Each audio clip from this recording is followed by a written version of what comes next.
a moment. Could you talk more about how to work from the heart center? I think it means listening to intuition, following joy of those feelings that uplift. Yes. So the heart center, I always see the heart center where we house our soul. And when some images that I was given to, it's a bit like the compass. I always see the compass. And I explain. So within the heart center, literally it's here how we absorb, here, but also connect to solar plexus as well, where we absorb information. So when we connect to individuals, it is from the heart center. It's like allowing it to really open up. Now, depending on what's happened to individuals, depending on where you are on your journey. Now, if you've been, say, for instance, we all go through certain situations, but if you have gone through situations about trust and feeling might be ridiculed, or and injustice sits there as well. A lot of emotions and feelings sit within the heart center. Now, if you're holding on to a lot of emotions that haven't been processed, a lot of clients I've had that have had things happen to them, you hold it in the heart center as well as the physical form body, but you can hold it in your heart center too. Now, if you think your heart center, what helps you with your intuition, you can imagine that you have to do some of the work on the rest of your interior. So it's like, it's no good cleaning out one house in the room in your house, one room in the house, when the rest of the rooms in your house aren't tidy. If you have a nice clean kitchen, but then the sitting room or the bedroom's really untidy, that's got to be no good. So the idea is literally by going through layers of what's happened within your lifetime, processing all the information, it helps to build that frequency in the heart center. You are from a lighter energy vibe. So I found that with clients, when they have been quite depressed, when they've been quite on a lower frequency, what happens is a lot harder for them to reach the state where they want to get to. It's harder for them to connect to source, because it almost like fogs it. It creates this heavy, dense energy that it's hard to see through it. I know when I have clients who are in the depths of bereavement and grieving, very hard for them to connect, because what happens is their brain reminds them that that individual in their life is physically not here. It's like, I was talking to someone today about this. It's like, I see the physical form as like a apple, and when the apple decays and rots down, that's like the physical human body. And for me, the soul is the essence of the taste of the apple, the crunch of the apple, and everything else that the apple gives us. But some humans tend to think once the apple's decayed, that's it, it's finished, but it's not. So the essence of everything is also within the heart center, when the heart is filled with joy. So if I'm having a crappy day, or some of my clients I work with, the idea is to lift their frequency. The idea is to keep focusing on how do you lift that up. So it might be through the music, I've said this before, or fun things you want to do. Like, I think they said with children, they're on that high frequency because they're laughing, they're giggling. A lot of them are laughing and giggling. They connect to their heart center. I know working as a medium, if I want to connect to my client, I open up my heart center, and it helps me to bridge the gap. So that I can then connect to the individual sitting here, and then automatically there is a loved one that appears that wishes to connect through that heart center link, because they're feeling that, as an empaths will be feeling in their heart centers. There's a lot going on the planet right now, so the empathics will feel that intensity within them, that they want to reach out and help others, that they feel what's going on for an individual. They might feel the burden, they might feel that love. So the heart center is really, really important. So the more work that you do on that heart center, it opens up and expands. It's easier then to tune in as well. Your intuition grows. So it's really important to do that work on the emotional side of yourself, which is connected to your heart center.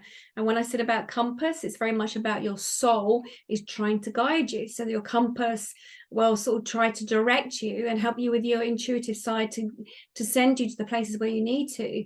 So it will help direct you. Does that answer your question?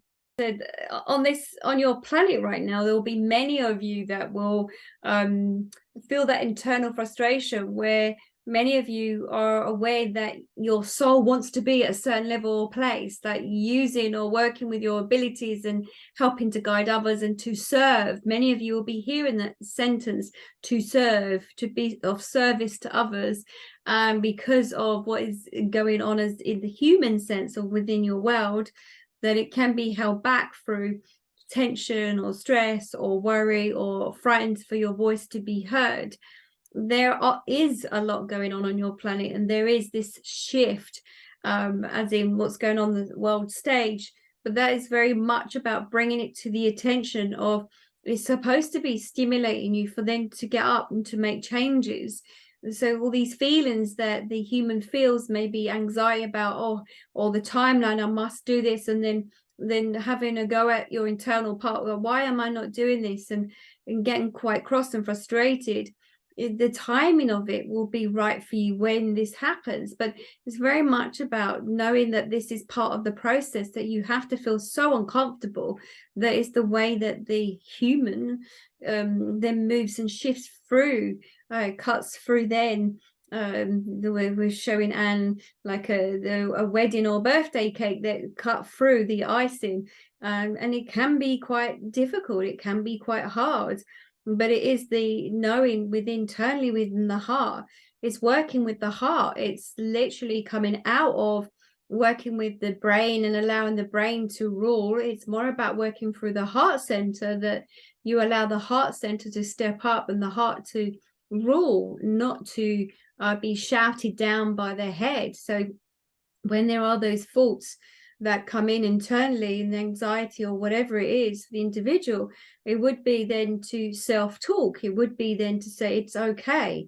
This is okay to feel the way I'm feeling, because it's showing me there is actually a change that I want to change. If I was not feeling anxiety or frustration about wanting to make a change, then I wouldn't be ready for the change. I wouldn't feel as passionate as I do. Instead, we are saying, see this as passion, that passion is riding inside you and it wants you to make the changes. Hence why you may feel these frustrations internally within you. It is just for you to step aside and say, it's okay. It's okay to feel this. This is part of the journey that I want to travel on this moment in time. This is where I want to go off to. I need to make some changes. It will happen when it's meant to happen. There is a saying, divine timing. This is just not a wording that's put out there, does not mean anything. It is a wording. It has a frequency that he puts out, that yes, when the timing is right, my voice will be heard. But it is also about how you see yourself and the role that you play and how you are internally within your life and the situation that you're living in. It may also reflect back to you that there is many changes that need to be made within your lifestyle of living for you to be of service. But to connect to your soul, to connect to your guides, you'll build your team to learn that what is your energy or what is the transmission of information that's been sent forward. But you are correct. There is much that you're here to do. And there are many of you that hear this message that, yes, you are much more to do more on your journey through life. But it is that this uncomfortable feeling or feeling maybe frustrated is just a way of saying yes, to recognize that yes, you're on the right path, you're feeling this energy, and yes, you will get there. There is no timeline as such. This is the human mind making the timeline and then causing more distress. Okay,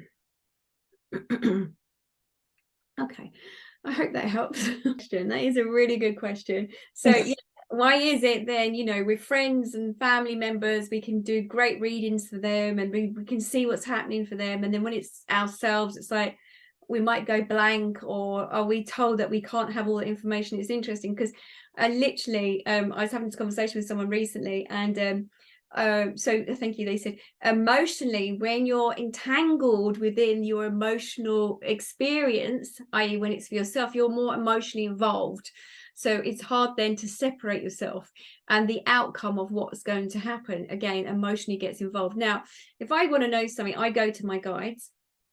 I'll ask them, I say, hey, what's going on? Can you give me some advice? Blah, blah, blah. And they'll give it to me. But if it's an emotional, like, for instance, like, you know, if I have a new partner or a lover or whatever it is, I will only get snippets of the information. So I've noticed sometimes I've wanted to go more in depth to find out more information. It's like, no, no, no, you don't need to know that, because if you knew that, you wouldn't go through that process. It will stop you and then you wouldn't learn anything. So that is quite normal to have that happen. And I've got 2 children, and with them, sometimes they come to me and they say, Mum, can you see what's going to happen? And I go, nope. And they go, why won't you tell us? And it's not that I won't tell you, it's that my guys have sort of said, oh, no, no, no, no, no, no, no. You're not going to know everything. And so they are on their soul journey too, because we have to experience the experiences. It's in the experience that we learn. It's like, not do as I do as I say, or no, not do, don't do as I say, do as I do. Oh, I don't know, one of those.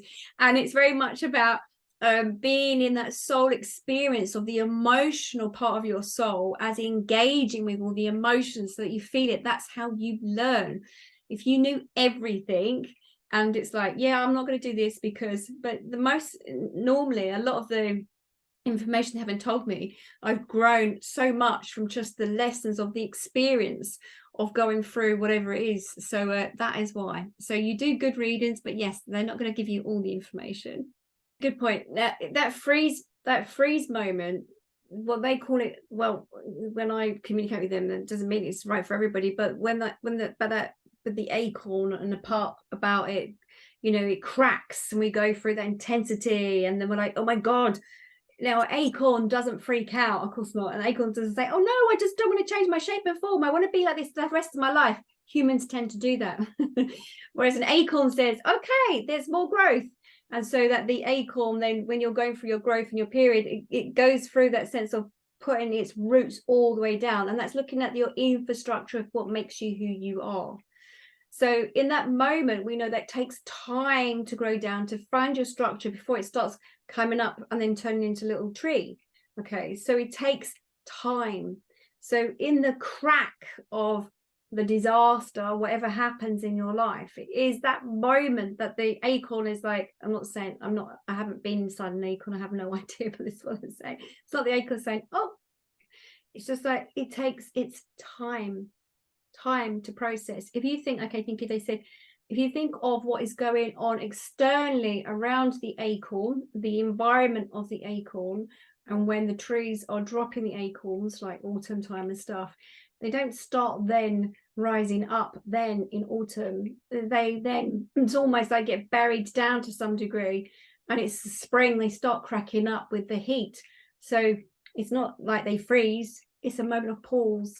It's a bit like with a caterpillar goes into the catalyst, you know, it becomes like a soup within the actual catalyst itself.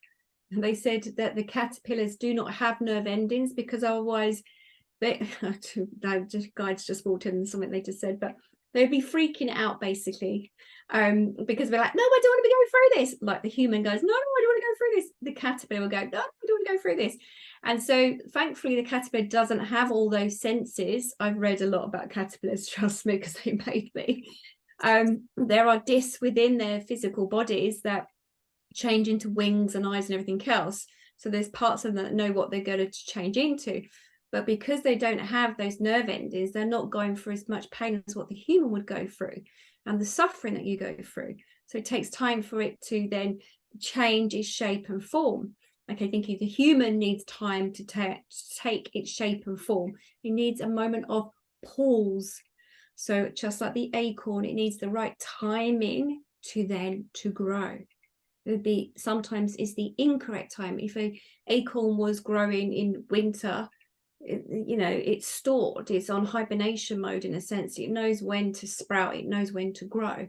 So the human needs, the human needs to go more into that. And again, we'll use the soul center to sit with it, to do the soul and the heart center work with itself, and the right timing of everything. That they say divine timing, you need the energy of the universe, the divine timing to grow. So it's not necessarily freeze, it's to pause, to sit with it. It's not that you're not doing your work on yourself, is that sometimes it has to be the rest of your environment around you and everything else playing out for then you to continue to grow in a certain way. Does that make sense?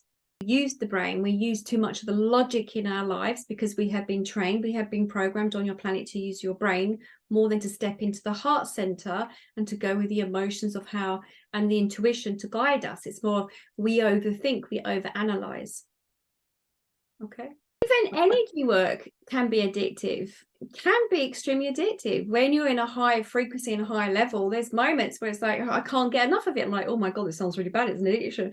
But it's like, you know, so there can be a number of things, but it's like looking at where your mind is at. It's just telling you a story.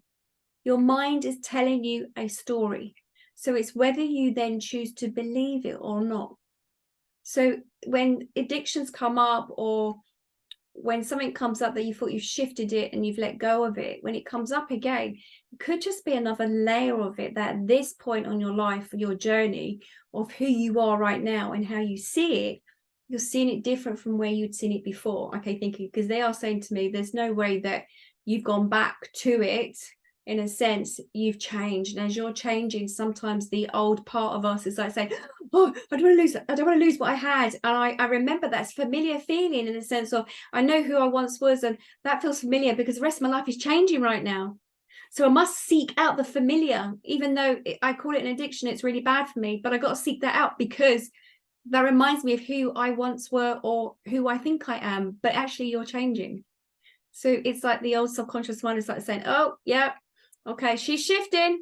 Let's make it a little bit harder for her. Let's drag her back and pull her back to that something that she doesn't want to go back to, because in a way it's familiar to her. So it's going to make her feel, okay, she's okay, really. She hasn't lost herself. Because when you go into something new, it's like the brain freaks out. That's why I'm saying to you, pop down into the heart center, send it into that area, work with that area. I mean, maybe it's not the ideal time when you're going through a crisis you need to work on the heart center before you get into that. So you've got to get that balance of working with the heart center as well, which is really important. So everything's from, do I want to do this? How does it make me feel? Pop from the head, go down to the heart, feel it here. This is what they want us to do, is more feel it here.